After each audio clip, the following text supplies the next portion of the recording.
Beteli kolo Yesu Kristo maboko makase. Bonsoir, bonsoir. Kolo Yesu apambola yo. Totelemi tozotanga Bible. Proverbe chapitre 10.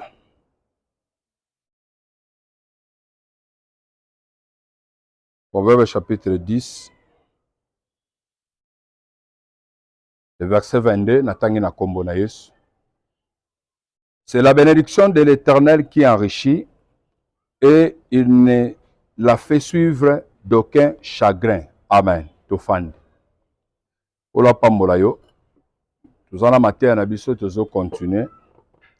Tozana soupo aussi tosimbi pour dire que la richesse est à droit ya ba chrétien ya bana nzambe. Soko tali na mokili okokuta que ndenge nzambe asalaki jardin d'Eden abongisi nyonso malamu azozwa richesse nyonso atie ba minere nyonso atie après azozwa Adam na Ève ayo ko placer bango na jardin d'Eden albi bo cultiver pe bo protéger ango. C'est pour dire que nzambe abongisa que bolamu richesse ezala partage ya bana na nzambe. Mais komona kaka erreur oyo Adam salaki na Ève nde nzambe azolongola bango place richesse ezalaki azobengana bango libanda jardin place oyo kosala que Adam komi po alia na motoki na ye po souffrir. Or nyonso ezalaki à sa portée akoya konyokama te. C'est-à-dire déjà a création mokili na mabelo biso toza nango oyo nzambe asalaki ke bolamu richesse ezala ya biso. Mais na erreur Satan akotisaki na Canada nde esali ke pasi sikoyo eye kasasi na bomoi na biso. Ozokuta histoire ya Caïn. Caïn azoboma ndeko ne Abel. Nzambe azoya azoloba, maintenant tu seras maudit de la terre qui a ouvert sa bouche. On a comme la makila ya ndeko no. Maintenant. C'est-à-dire, avant cette action-là ya koboma ndeko na ye, Caïn azalaki bien, azalaki prospère, azalaki na malédiction wana te. Mais tant à commettre faute, nde malédiction sikoyo et se figurer katikati na vie na ye. Kolo Yesu apambola yo. Alors, na façon nzambe asaleli makambo, na point okomi, Bible ezotalisa biso.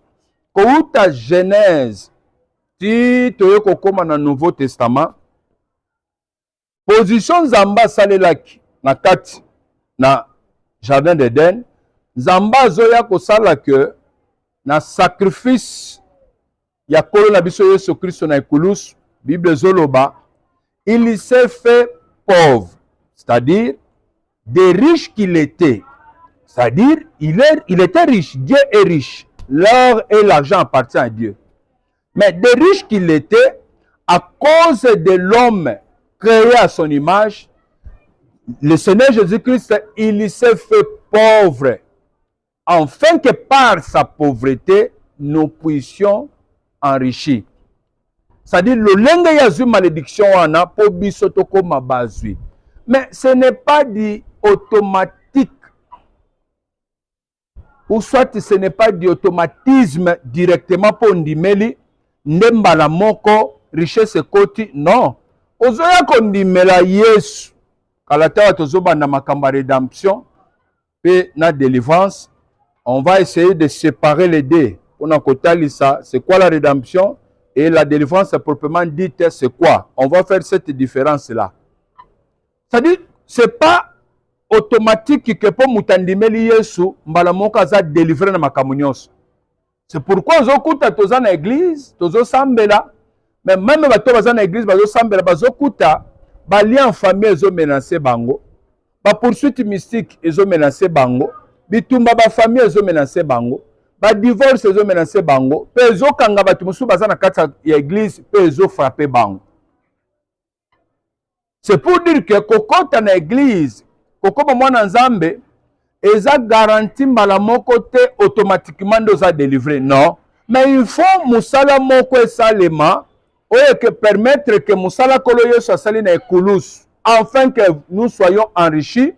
Musala moko sala moye ke sala ke richesse wana to la tango pe kati na vina biso. Ezo esika tozwa par nango. Il y a quelque chose que nous devons faire. Ne semaine on te le beza semaine. O tozo poussa na liboso na nzambe, o tozali sous kati na ba prière, ya koluka nzambe, o ba Bible zolo ba demo musu ba kendaka na ba jeune prière. Tozo luka nzambe na ba prière et puis de deux tozo poussa na ba offrande na biso. Oyebisa nzambe ke soki ya biso richesse ete kama soki ya biso bénédiction babotola nzambe apesa biso yango nzambe azongisela biso yango yenda aza capable ya koyanola ya kopesa biso solution. Parole de Dieu ezoloba boye, c'est la bénédiction de l'Éternel qui enrichit, c'est-à-dire déjà forme ya phrase ezotalisa que on compare likamba bénédiction bazo comparer ngo na mususu nini soki oza pa nzambe te soki oza dans le monde pas Satan parce que bazo ça la différence wana et pas il y a l'homme sage azoloba nini bénédiction nzambe nde salaka nini epesaka bozwi parce que la bénédiction de l'Éternel est une caractéristique nango. Pour comprendre que ça, c'est la bénédiction de l'Éternel, il faut total la partie à caractéristique. On va voir ça. Si Dieu nous fait grâce, tout le monde a la caractéristique. Nde ça la différence. Nde ozomona lelo ezana batebele po azwa ki poste songolo azuba mbongo. Mais après 2 ans, 5 ans, azali sous na poste wana te, tout a disparu. Mais nous sommes tous les qui to bangiye to lobi apambola mi abongi eke wapi. Est-ce que ba Abraham basala ki bongo, ba Isaac, ba Jacob basala ki bongo? Est-ce que bénédiction ezala ki bongo po ozana biloko nde yango na bénédiction? C'est par là que tozo luka compréhension kota katikati na peuple de Dieu pour mutuno soit comprendre. Donc ozana biloko et le but que c'est ça la bénédiction. Ozana biloko ça fait partie à richesse. Mais la bénédiction, c'est autre chose. Et la richesse est la bénédiction. Et l'okomute sengeli alanda liboso, et ça, la bénédiction, pour la bénédiction, c'est ça la production, il y a richesse. Tandis que la richesse, c'est ça la production à bénédiction. C'est la bénédiction qui engendre la richesse. Oh, mutakoko ko simba bakisi na ye, akepe, bomoni akomi na richesse, azozo biloko akomi na ngo ebele. Mais eza na bénédiction te. Eza na bénédiction te. Et situation nyonso tozomona wana qui apparaître, ça va disparaître. De tout le monde na temps mukie bomoni biloko nyonso ezozika, ezobunga, muntu aperdre la teki atikeli pe maboko pam. Beaucoup de monde azalaka boy. Mais parce qu'il n'était pas béni. Moyen richesse na ye fanda ezate. Mais ce que tu as Abraham ne ba sali makambo ba weleli te ko pesa non bana na bango richesse soki ba bénir bango te ba yeba ke richesse ko exister ko fanda ezala eumela soki bénédiction ezali. Alors na kati verset ozokuta que bazota le sabiso biloko mibale la bénédiction et la richesse, c'est-à-dire qu'on a enrichi. Et par rapport à la richesse, donc, il y a un exemple, il y a Abraham, Bible Zoloba, Abraham était béni en toutes choses. Abraham était béni, était riche. Batangi richesse na ye, batalisi que azalaki na biloko en grande quantité. Tozo le chapitre mon. Genèse chapitre 24. Premier verset nazokit. Abraham était vieux, avancé en âge. Et l'Éternel avait béni Abraham en toutes choses. L'Éternel avait béni Abraham en toutes choses. C'est-à-dire, et pas Abraham, biloko nyonso azaki béni nango. Même kokufa na âge wana bela kufaki nango, c'était une bénédiction de la part de l'Éternel. Rester en vie, c'est une bénédiction. Babomi yo, ba détruire yo po kufa, ba empoisonner ainsi de suite. C'est une malédiction de longi yo gagner yo. Mais rester en vie, vivre longtemps, c'est aussi une bénédiction. Et la Bible dit, Abraham a été béni en toutes choses. C'est-à-dire, na santé, Abraham a béni. Na longévité, Abraham a béni. Na biloko, Abraham a béni. Na kozala na ba troupeau, Abraham a béni. O luka place ni pokuta Abraham a béni te. Lorsqu'on dit en toutes choses, quand on dit toutes choses sauf rien, c'est-à-dire, ceux qui boni bolo bela biloko nyonso ya kana mokili, Abraham était béni na biloko wana nyonso. Nzamba pambola ki na biteni wana nyonso. Ceux qui te lobela mapango, Abraham azalaki na mapango. Ceux qui te lobela boy, Abraham azalaki na ba propriété asomba na ba cimetière Abraham asomba. Peut-être yo kotika le soma ko tu cimetière te mabele moko pozala na place ba okundela bino. Abraham asomba na cimetière. Oyo sengana ba kunda sara ba kunda paye. Abraham asomba na mabele mobimba. Et pas ba et asombi mabele. C'est-à-dire Abraham azalaki na ba propriété na ye. Azalaki na biloko. Abraham était béni en toutes choses. Abraham était béni na ba serviteur. Abraham azalaki na ba sali ebele. C'est aussi une bénédiction. Abraham a dit à son serviteur, le plus ancien de sa maison, l'intendant de tous ses biens, mais je te prie ta main sous ma cuisse et je te ferai jurer par l'Éternel, le Dieu du ciel et le Dieu de la terre, de ne pas prendre pour mon fils une femme parmi les filles des Cananéens au milieu desquels j'habite, mais d'aller dans mon pays et dans ma patrie prendre une femme pour mon fils Isaac. Le serviteur lui répondit, peut-être la femme ne voudra-t-elle pas me suivre dans ce pays? Si devrais-je mener ton fils dans le pays d'où tu es sorti? Abraham lui dit, garde-toi d'y mener mon fils. L'Éternel, le Dieu du ciel, qui m'a fait sortir de la maison de mon père et de ma patrie, qui m'a parlé et qui m'a juré en disant, je donnerai ce pays à ta postérité. Lui-même enverra son ange devant toi. Et c'est de là que tu prendras une femme pour mon fils. C'est-à-dire, Ndamba kozala na yo, longwa wa kende.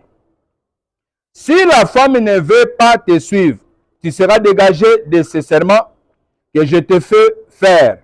Seulement tu n'y mèneras pas mon fils. Le serviteur mit sa main sous la cuisse d'Abraham, son Seigneur, et lui jura d'observer ces choses. Verset 10. Le serviteur prit 10 chameaux parmi les chameaux de son Seigneur. Et il est parti ayant à sa disposition tous les biens de son Seigneur. Tout le monde bien, tout le richesse.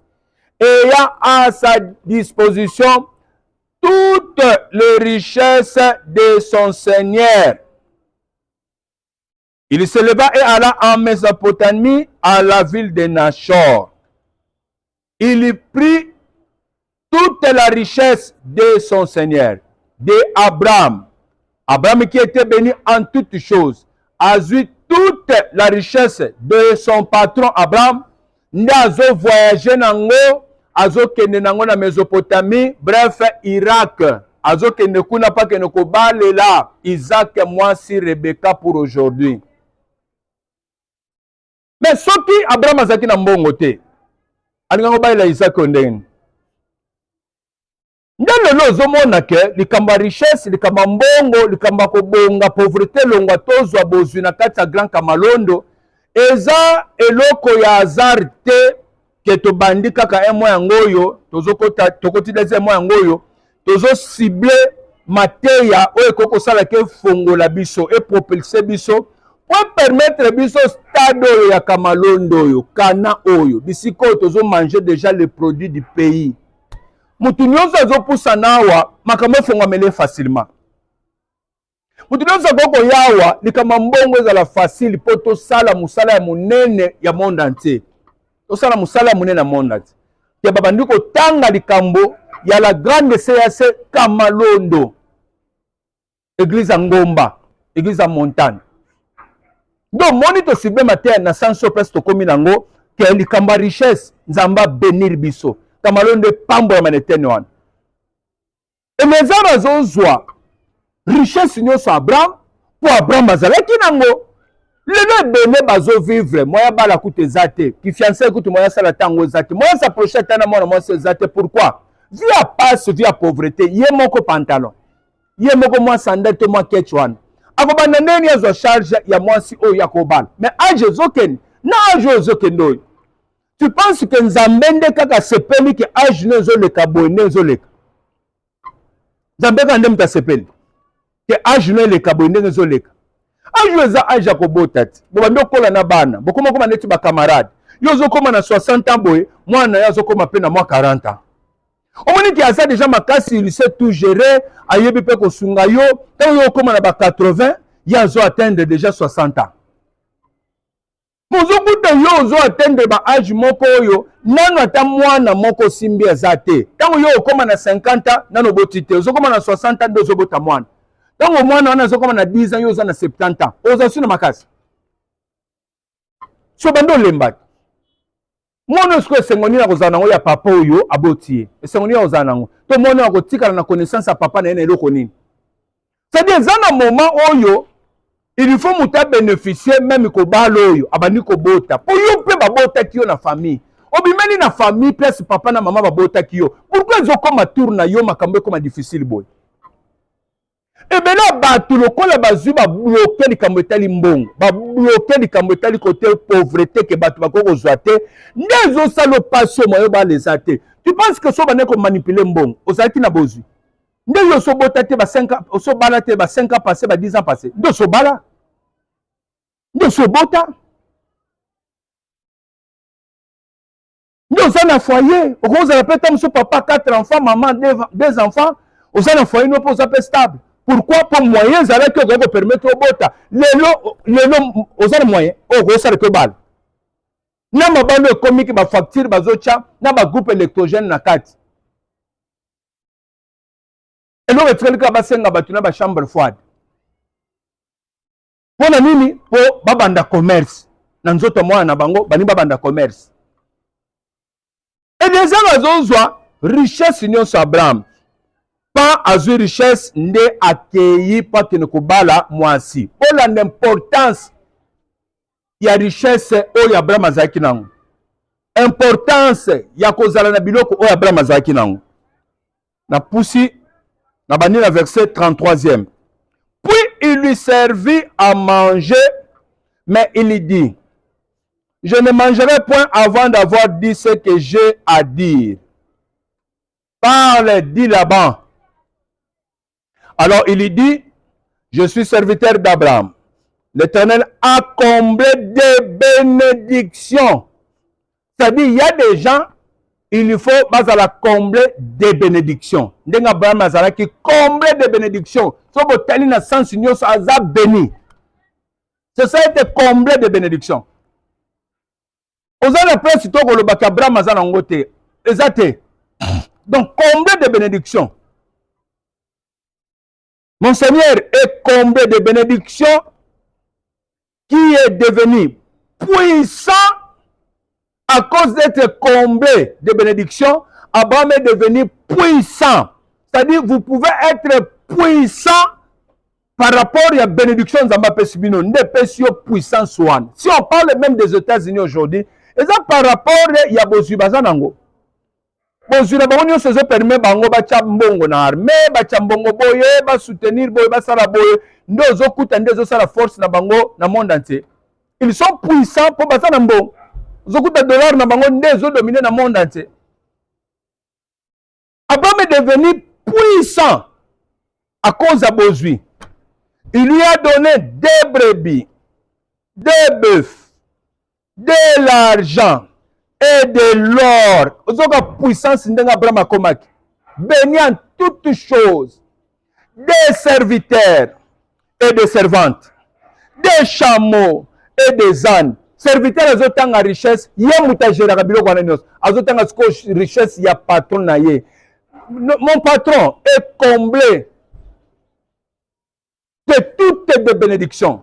Zamba comblé na nyonso. Talazana boy. Talazana boy. Talazana boy, Talazana boy. Dieu avait béni Abraham à toutes choses. Et les États-Unis ont confirmé. Azan est le côté. Sarah, la femme de mon Seigneur, a enfanté dans sa vieillesse un fils à mon Seigneur et il lui a donné tout ce qu'il possède. A pesier biloko na nyonso, c'est-à-dire biloko papa héritage apesi pa mwana na ye oyo na ye kobalela ye.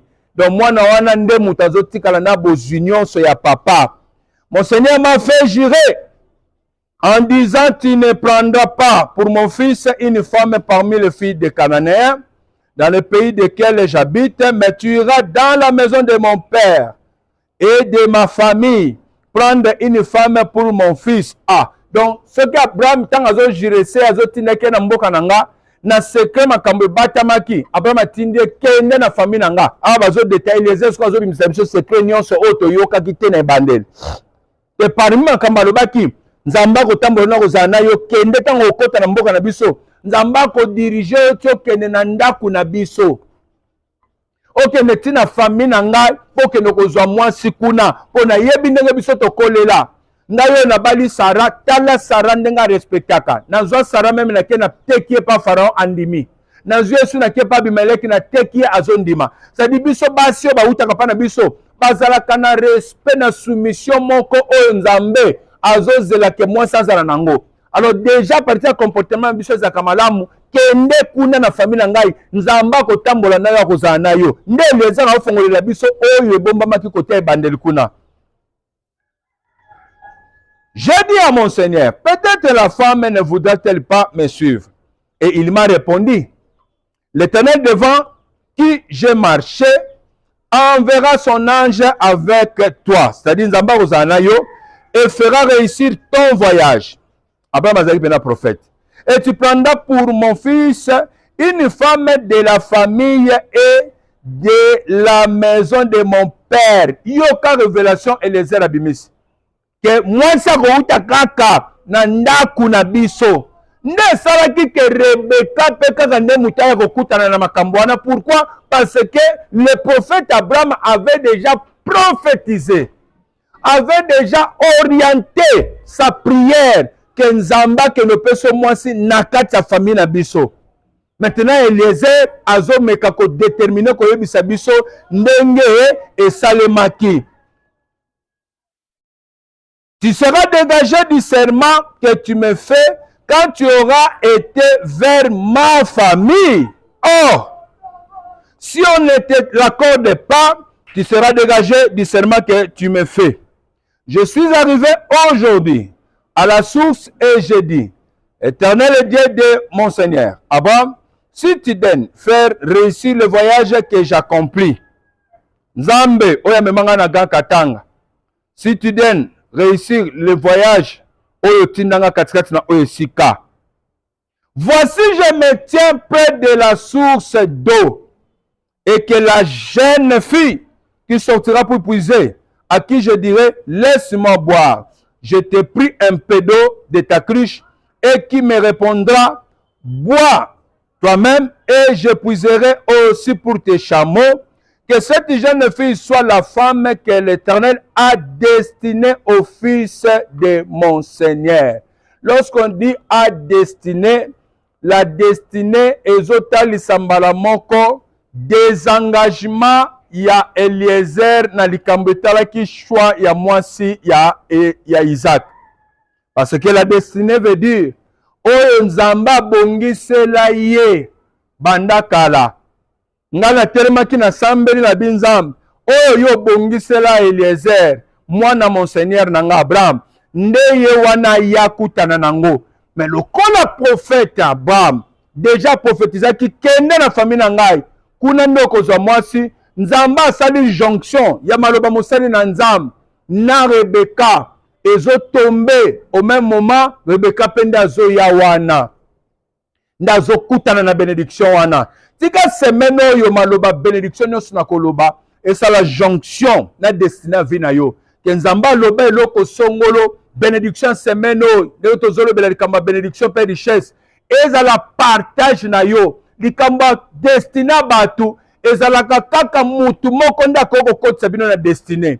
Ozokuta Joseph azo sala je ya kozwa kopo na ye ya or azo zonga tena sac ya ndeko na ye Benjamin azokanga bato oyo miyibi azwi bango po batikala na kati na Egypte et puis bakota na kati ya destiné ya kovivre bozwi oyo bandaki kolota ke Joseph azodomine et puis bakende kokoma bowumbu ti Nzambe akoya kobimisa bango pendant 400 ans.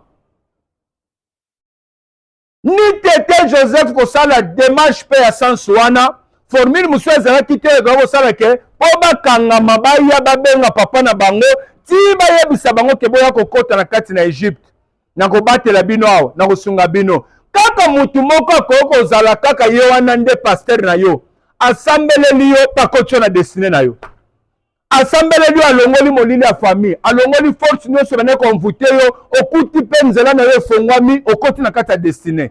Tika ete semaine ezala ya bénédiction yo mutu ozolanda ngai, semaine ezala semaine ya connexion oyo kosalaka maloba mosali na Nzambe ebénir mpe vi na yo. Et les gens azoloba qu'elle soit la fille que Dieu a destinée au fils de mon Seigneur. Avant que juste finisse de parler, à mon cœur, voici Rebecca est sortie, sa cruche sur l'épaule, elle est descendue à la source et a puisé. Je lui ai dit, donne-moi à boire, je te prie. Elle s'est empressée d'abaisser sa cruche de dessus son épaule et elle a dit, bois. Et je donnerai aussi à boire à tes chameaux. J'ai bu de l'eau. Et elle a aussi donné à boire à mes chameaux comme j'avais prié. Je l'ai interrogée et j'ai dit, de qui es-tu fille? Elle a répondu, je suis fille de Bethuel, fils de Nachor et Milka. J'ai mis l'anneau à son nez et le bracelet à ses mains. Puis je me suis incliné et prosterné devant l'Éternel. Et je bénis l'Éternel, le Dieu de mon Seigneur Abraham, qui m'a conduit fidèlement afin que je prise la fille du frère de mon Seigneur pour son fils. Maintenant, si vous voulez, usez de bienveillance et de fidélité envers mon Seigneur, déclarez-le-moi. Sinon, déclarez-le-moi et je me tournerai à droite ou à gauche. Que boboyi to bondimi. Naïbani na kosa la sikoy. Là-bas, et Bethuel répondit et dire, c'est de l'Éternel que la chose vient. Ah! Liban les alakeloko uteke panzam. Très bientôt, Zamba osala biso grâce tozo banda enseignement sur le mariage.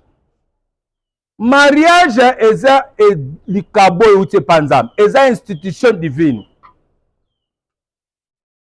Là-bas, Bethuel répondit, après avoir koyoka kaka, Monsala Abraham et Eliezer Koloba, ndeba comprendre que c'est de l'Éternel que la chose vient. Est-ce que l'engagement yozo sal, c'est de l'Éternel? Libala yozo nango, c'est de l'Éternel? C'est de l'Éternel que la chose vient. Nous ne pouvons te parler ni en mal ni en bien. Ouh! Voici Rebecca devant toi, prends et va. Et qu'elle soit la femme du fils de ton Seigneur. Comme l'Éternel l'a dit. Voilà. Façon makamolobi, et tel que Nzambe pour t'a confirmé que ça la bongo. Yenda za la moisi ya Isaac. Isaac penen Nzambe mouta lobiango. Lorsque le serviteur d'Abraham y entendit la réponse, leur parole, il se prosterna en terre devant l'Éternel pour remercier Dieu, pour louer que merci Seigneur pour accomplir l'ango. Et le serviteur sortit des objets d'argent, des objets d'or et des vêtements qu'il donna à Rebecca, et il lui fit aussi des riches présents à son frère et à sa mère. Ce qui bazala qui na richesse sauté. Comment balingaki basala mariage, comment bakoya kopesa dot, comment bakoya ko offrir na kati ya famille po bazwa mwasi oyo.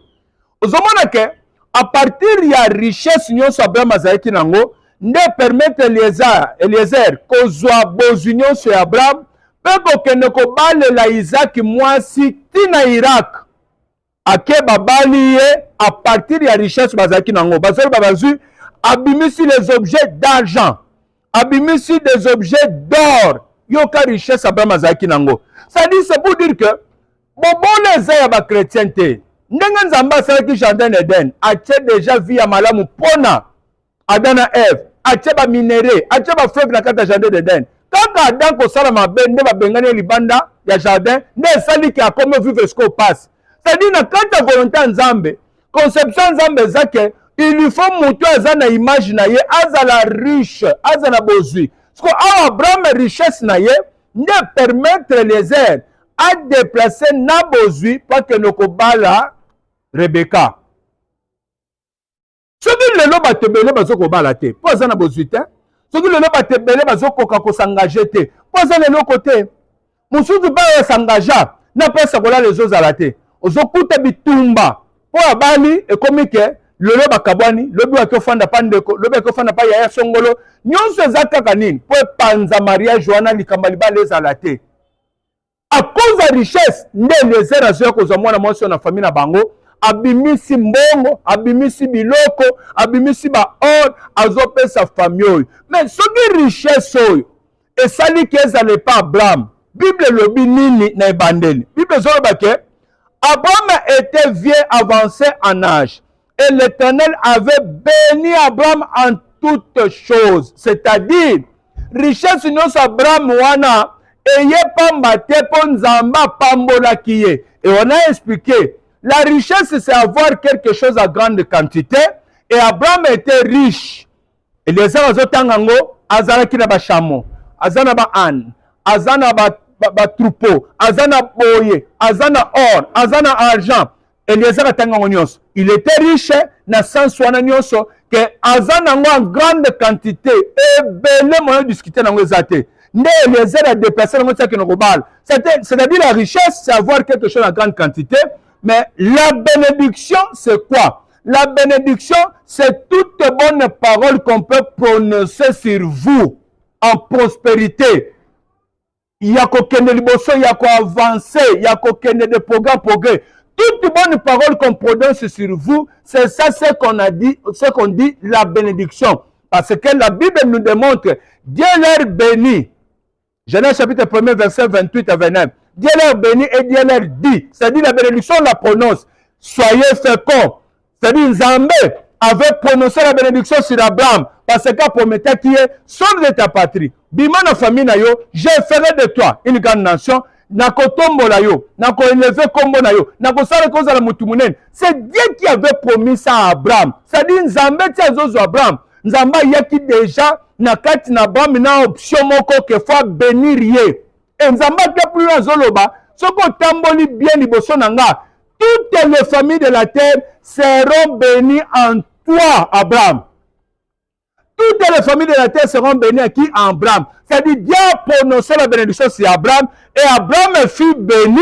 C'est-à-dire que richesse, c'est quoi Abraham et bandiko tomba, bandiko mata. C'est-à-dire la bénédiction, c'est l'énergie motrice aux salake et pambola biloko nyonso Abraham. Ore mata, argent mata, biloko songole mata, nyonso ezobonga, ezokende liboso, ezofuluka à cause de quoi? À cause de la bénédiction, oh, ils ont prononcé le cola Abraham. C'est-à-dire, bénédiction, ça, énergie spirituelle, oh, mon anakate, oh, va prononcer le colonna yo.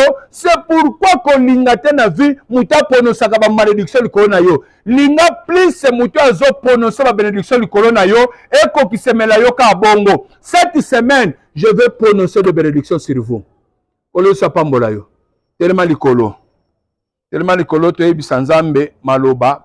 Nzambo ya yoka ka losambo. Nzambo wana mona pe biso yoka pe biso. Nazana posa osala prière. Nazana poso sambela. Ozoke no bele la puissance na Nzambe na pokwa lelo. Nzamba so pangoyane katsati na bomo na biso.